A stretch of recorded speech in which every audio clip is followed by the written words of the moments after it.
Hello everybody, this is Maniac 4 Bricks, and today I'm going to do something a bit different.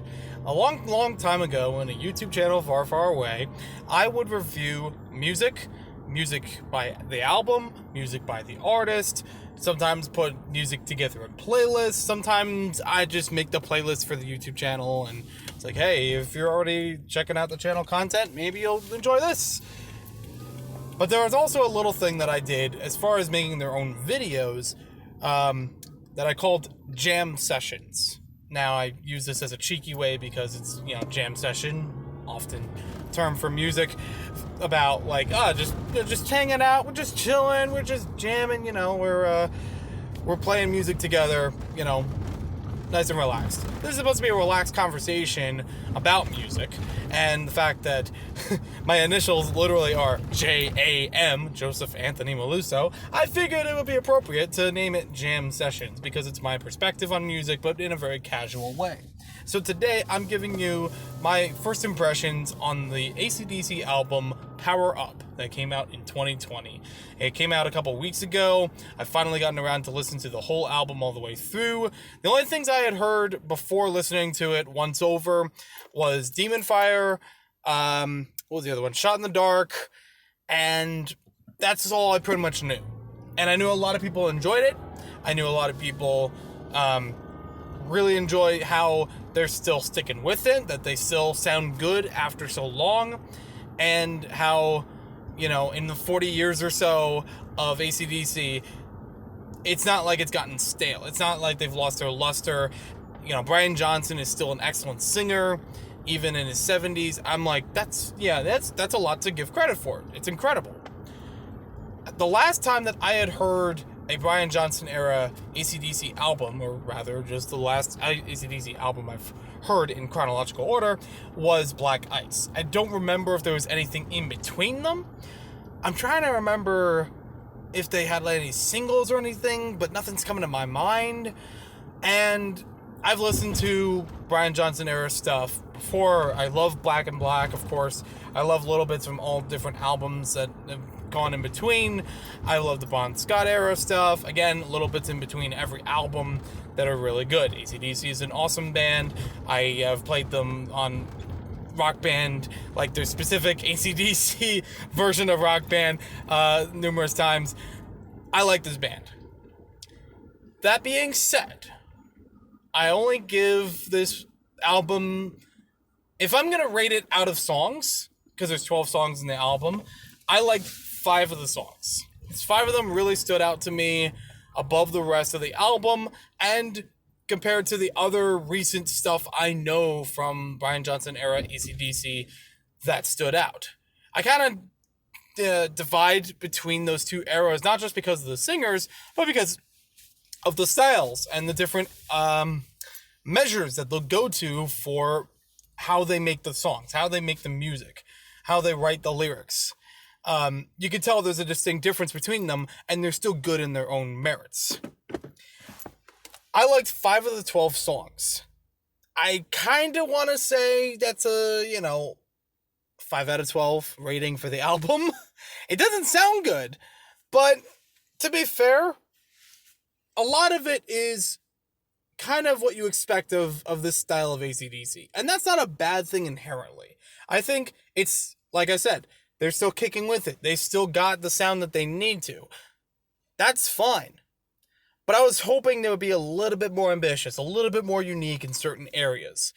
Some songs, I could figure out in just seconds what the song is going to sound like. Because of the beat, because of the melody, a lot of it repeats, not just from song to song on the album, but compared to previous works.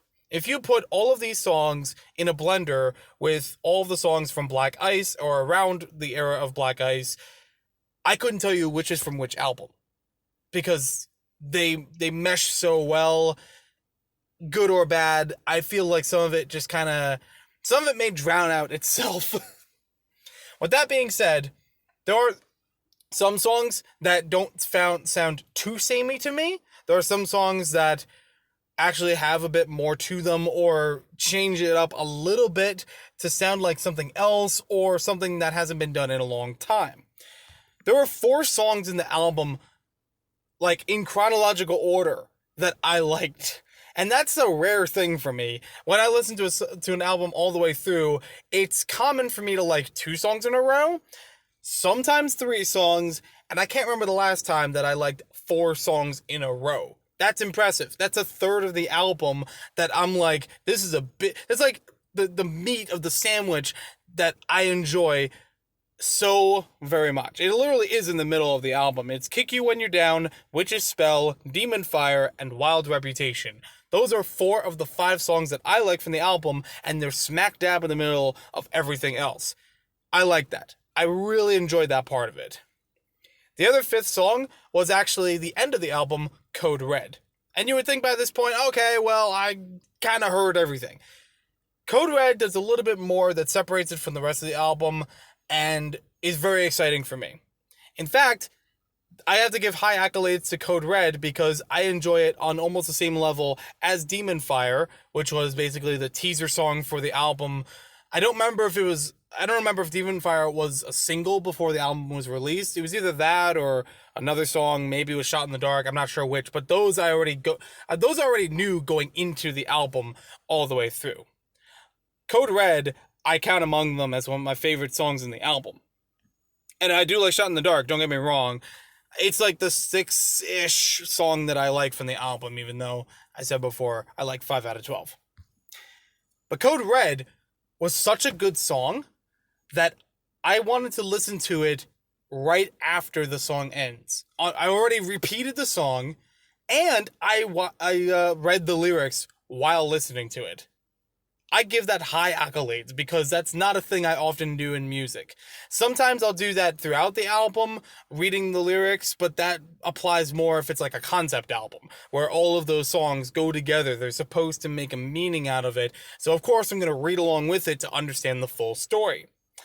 And to repeat after it's finished is not a common thing for a song, especially for first impressions, because if I ever do that in any other album, it's usually like, oh, I like this 3rd, 4th, whatever, somewhere in the middle part of the album. I'm going to listen to that song again after listening to everything else. You know, giving everything else a fair chance and then listening to that song again. I wasn't even looking that Code Red was the end of the album. It just by the song itself, I wanted to listen to it twice for the first time. I think that's really admirable. I think that's really good. Something that almost kind of fits with the album cover itself. You know? It's a really good looking album cover. I try not to judge them too much on that, but I do want to acknowledge it here. But that song almost feels like it connects with it. Even though there's no song in the album that says Power Up. You have a song that's called Systems Down. You could kind of interpret it that way if you want. Power Up is a very AC/DC sounding phrase. So it makes sense for it that way. But visually, Code Red applies to the album cover very well. It's all in red. It's got this neon light to it. It almost has a sense of urgency, like, you know, a normal Code Red situation, so whatever. I think that works well. I think it looks great. And the red imagery also works with a lot of the other songs in the album. Like I said, even Systems Down could work like that. Even Demon Fire, I think of it like that. But honestly, I think that's really cool. And that's also a thing that kind of intrigues me because Code Red is at the end of the album. I can't remember the last time that I liked that end of the album song, the last song in the album chronologically, more than the rest of the album before it. Usually it's like, okay, first impression syndrome. The first song is going to be hard-hitting, that's going to be impactful, that's going to resonate with you, and it's going to be a surefire favorite. For me, no. It was the complete opposite. Now, I do believe that there is a little bit of a problem that I had with it. While listening to this album, I was driving. And there were a couple times in between where I got interrupted because of a phone call or messages I needed to keep up with, stopping for gas, whatever the case may be. So, that did interrupt how I was listening to the album. It wasn't a seamless start to finish. But, and that also applied into, especially in the beginning of the album, where I said maybe it was a slow start. because I wasn't listening to it from one to the other song. I would listen to, like, Realize, and then I have to do something. Then listen to Rejection, then I have to do something. Shot in the Dark, I have to do something. I don't know why. It just kept getting interrupted throughout the beginning part of the trip, listening to this album, and I tried to make the best of it. To be fair, the part that I liked about the album the most was when I was uninterrupted going from song to song, so it had that on me. So maybe I should listen to it again all the way through without interruptions, and maybe I'll get a different impression. Maybe I will get to embrace the other part of the album a bit better. But as it stands, half of it actually stood out to me from like songs that stand on their own for the album and stand good for the recent library of AC/DC. If you put these songs with other previous tracks, I think they'll sound good together. There was, I think Demon Fire is actually one that I think could be a good counterpart to Safe in New York City. It's got a similar rhythm to it. It's got a similar start to it that I enjoy. But even though I said, oh, sometimes it sounds samey and it's not good, this is a case where it sounds samey but different. There's some things that resonate. You could tell it's AC/DC, but they still stand out as their own songs. And those two songs don't sound like all the other AC/DC songs. A whole lot of them go with pff, pff, pff, pff, as a beginning, and just giving you that, you could have thought of like at least 6 different songs. And they could have been from this album or the other albums, whatever. But that's my point. Some of these, they carry the DNA of AC/DC, but they can still be different enough to stand out. But it's like family members, you know? You have a nuclear family, you get the idea of how everybody looks like each other, but they could still have their own differences here and there. But you could have someone that's a little extended from family, and they'll be a little bit more different, but you know that they belong with each other. That's how it feels with this. That's how it feels where it's like, some of these songs, yeah, they sound alike, but they can sound alike and still be their own thing. Some of them may be fraternal twins. I don't know.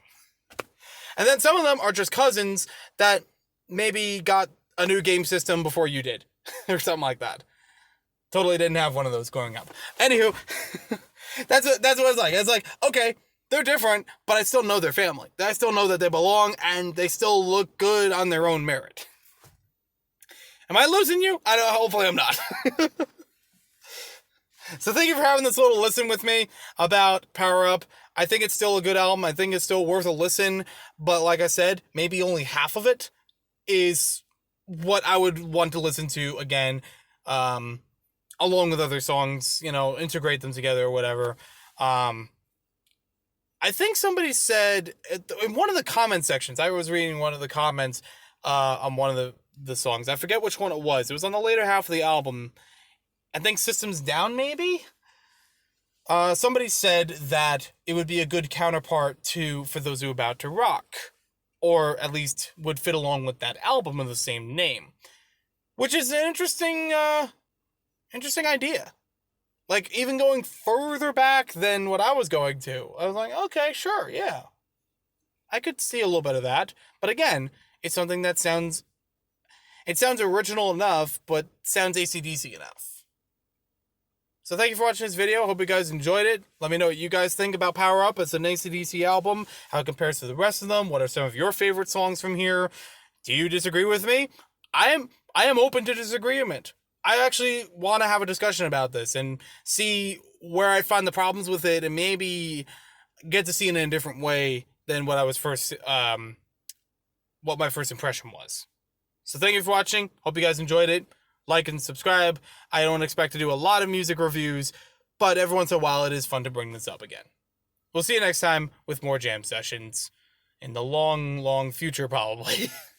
I don't know. Who knows? Maybe I'll do more of them. I've been writing an article for a while where I wanted to do one about Fire and Desire and other music tropes.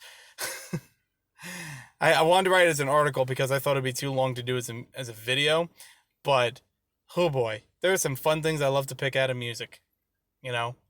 because they're actually, fun things, but also when they're not fun things. All right. Talk to you later. Have a good one. Happy holidays.